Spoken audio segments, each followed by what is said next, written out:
It's been a years of up and downs, and probably more downs than ups, if we're honest. When there's good news and then there's bad news, how is this messing with our minds? How do we process it? How do we work out often what's actually going on? So, I mean, just have a listen to some of this. Here's a flavour. This little sequence could go on forever. But, OK, 10 months ago, this announcement set in a train of, set us all on a right national emotional roller coaster. From this evening, I must give the British people a very simple instruction. You must stay at home. Because the critical thing we must do to stop the disease spreading between households. It was my birthday. He ruined it. But we came out of lockdown, fairly normal summer, warnings about a second wave. We kind of crossed our fingers, hope it wasn't true. And then there was the vaccine trials. Then it was predicted very few would be so successful and certainly so early. But then we had this to get our peckers up from Professor Sir John Bell of Oxford University. Do we now say with confidence that life should be returning to normal by spring? Yes. OK, I nearly choked on my tea. Or was it my supper? I don't know. Anyway, but then, OK, so the vaccines rolled on. That was all good. And then, I think in December, we had this. We have identified a new variant of coronavirus, which may be associated with the faster spread in the southeast of England. Right, so we had Christmas to look forward to still, so that was a good thing. And Boris Johnson assured it would be fine. We could get together. As I say, to ban Christmas, to cancel it, and I think that would be frankly inhuman and against the instincts of many people in this country. And then, of course, we had this. As Prime Minister, it's my duty to take difficult decisions, to do what is right to protect the people of this country. Given the early evidence we have on this new variant of the virus, the potential risk it poses, it is with a very heavy heart, I must tell you, we cannot continue with Christmas as planned. And so it goes on. I think we probably have 2 bits of bad news for every bit of good news, don't we? So what we need is a scientist here and also a psychologist, and who is also a scientist as well, obviously. Let's start with our scientist, Catherine Delange, coronavirus editor at New Scientist magazine. I suppose we're talking about coverage here. I suppose we're talking about the media, and we're talking about how the government presents stuff. Everything is either good news or bad news. And have you despaired that have you always said, look, it's more complicated than that? Yeah, well, just to clarify first, I'm not actually a scientist, but I'm a science journalist. Right. So, okay. Looking at this stuff day in, day out. But yeah, I think at New Scientist, we have despaired a little bit, and we have been kind of the voice of perhaps slightly more doom and gloom, saying it is going to be a really long road, obviously celebrating the good news when it comes up, and the vaccines that we have are amazing, and the speed at which they've been developed is incredible. But even with those vaccines, we've always said it's going to be a really, really long road to get them out to people. There are going to be bumps along the way, and it's not going to be the kind of timeframes that politicians often promise. So you've got the inestimable advantage, as I have, I suppose, when I'm surrounded by sort of experts, or I've instant access to experts. So when some new news breaks about some new variant, or the announcement that a vaccine's passed some tests, or that the vaccine the vaccine may or may not be as may or may not be as effective against certain variants, or if you delay the second shot and so on, you can ask a lot of people. Now, have you ever thought what it must be like to be like most people, actually, and not be able to pick the phone up to a whole array of experts? Yeah, definitely. And I think, like you say, I'm very lucky because I've got this team of reporters who work at the magazine, and they're constantly all over these stories. So if I've got any questions, I can ask them, and they're brilliant. But my friends and my family, they're sort of asking me, because so there's this chain of people asking for advice. So obviously, I do think a lot about what it's like for people who don't have that access. And to be completely honest, that's my day job, but I'm also a person here experiencing this at home. I've got 2 small kids at home trying to work at the same time, and there are days when I just think, does anybody actually know what's going on? And you do despair a little bit, but then you have to just go back to the facts, and there are incredible scientists working on this. We have got these vaccines, and I do think, despite all the bad news, that the good news stories do outweigh the bad, even if it doesn't feel like it all the time. But I mean, looking at new scientists, the trouble is always caused by the headlines in all facets of journalism. And a lot of people don't read beyond the headlines. So, I mean, for example, this isn't a criticism or anything. I just thought it's interesting. I'm just looking at the New Scientist website now, and the headline is, South Africa rethinks plans after variant evades AstraZeneca vaccine. Well, there's a lot of buts to that, aren't there, even? There are definitely a lot of buts to that. And I think it's dangerous to look at every single headline that comes up, especially with a very fast moving story like this. And some outlets have, hundreds of journalists working on the coronavirus story, pumping out loads of headlines. And if you looked at every single one and you didn't read the actual stories, then your head would be in a complete spin. And I think what you need to do is find sources that you trust, not look at every single publication.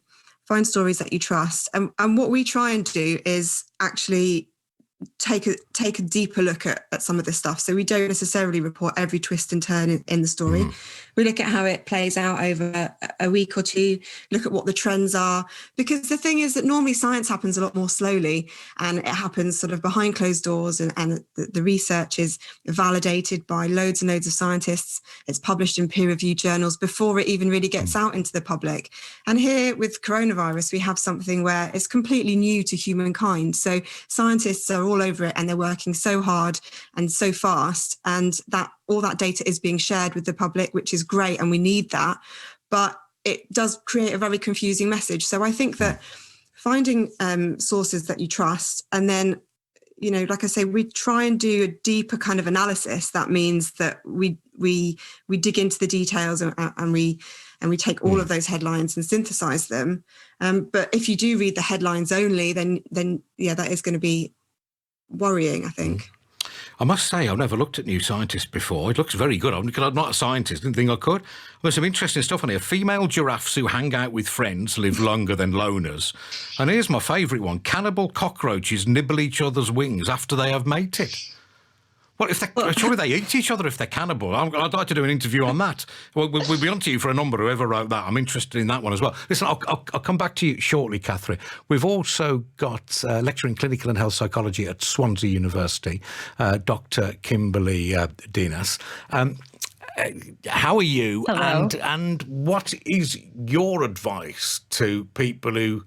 I mean, somebody close to me said, I've just stopped listening to the news. They're not in this business I'm in. They said, well, I'm going to stop listening to the news. I'm saying it's good, it's bad. In the end, I don't know what to think. So I just stopped listening. That is the biggest danger, I suppose. And it is a little bit of a danger, isn't it? And first of all, thank you for having me. And it's something that we've been hearing a lot.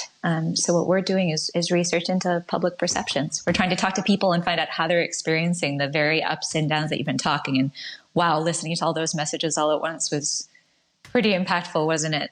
And I think what we're hearing is exactly what you just said, is a kind of what we're calling alert fatigue, where you've been hearing so much information that changes over time that you just want to shut down. And there's danger in that, because these public messages can be very important.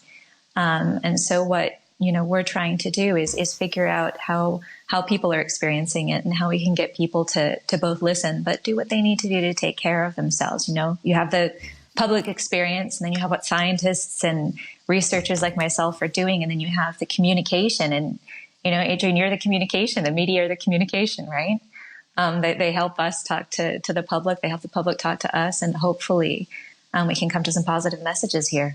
Okay, so what are your initial conclusions then? What level of bewilderment is that? I think most people wouldn't consider it a case of confusion between good and bad news. Really, it'd just be relentless bad news they can't deal with. But there is there is this confusion overlaid about what we're getting on COVID. Who do you blame for it? I mean, don't spare us. What do the media get wrong here? It's all your fault. No, I think that you can't blame any one group or any one person for people's confusion. I think that, what we were hearing before from I'm so sorry, scientists, we're getting different messages all the time. You read that headline. That was a long, confusing headline. And hearing these changing messages makes everybody confused. That's part of alert fatigue. It's that you're hearing conflicting messages because the virus is changing, because we're getting the new variant, because we don't know what's going to happen next.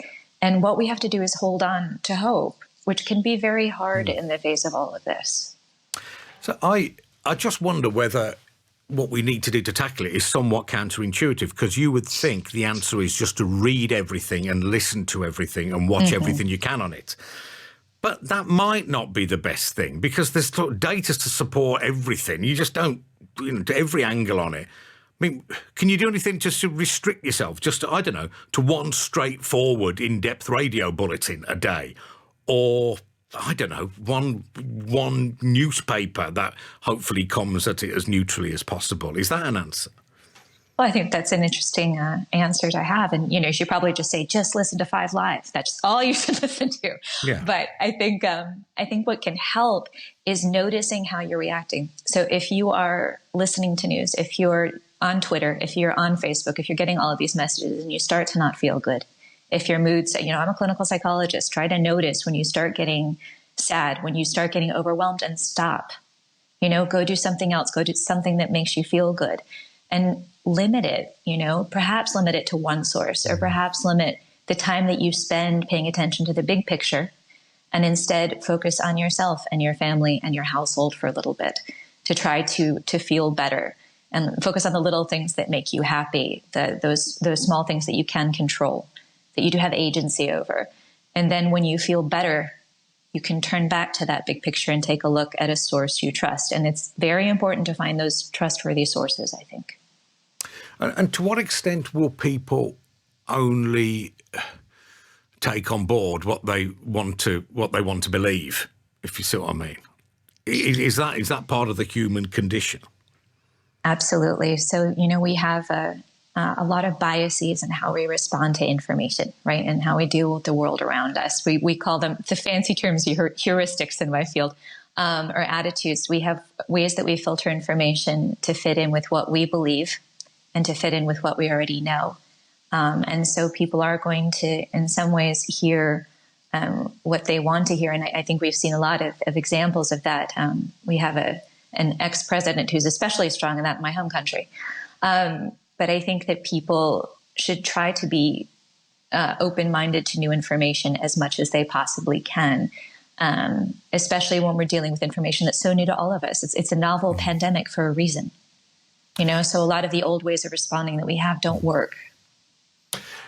Just going back to the New Scientist, where Catherine is the coronavirus editor. I mean, where are you on this? On trying to, you can't read everything. So to what extent might it be an idea just to limit it? I mean, so somebody's already texted me on that, saying, "What are you talking about? It's the worst thing ever. You shouldn't find just one news source and stick to it." I don't think that's quite what I was saying, although I probably did. This is how people go down fake news wormholes, by following only one news source. I think. But but there's so much out there. How do you find the right bit, Catherine? Well, I would say what you want to do is subscribe to one very excellent science magazine that synthesizes all the stuff for you. But in all seriousness, I think that is a really good point, that you don't want to sort of limit your horizons just to one source. But you'll drive yourself mad looking at absolutely everything as well. Yeah, definitely. I mean, on a personal level, I try and have one day of the week where I just don't look at it at all, even though that's kind of my job. I just have one day where I switch off from it, and I do find that helpful. But if you are, like I said before, if you are looking at sort of where to get your information from, do find somewhere that you trust. And like I said, what we try and do is kind of integrate all those headlines and really sort of digest them down for people, so that they don't have to kind of do it themselves and get that really good kind of analysis from all the different sources. But it is, I think, trying to keep up with it is exhausting. I find it hard, and that's literally my job.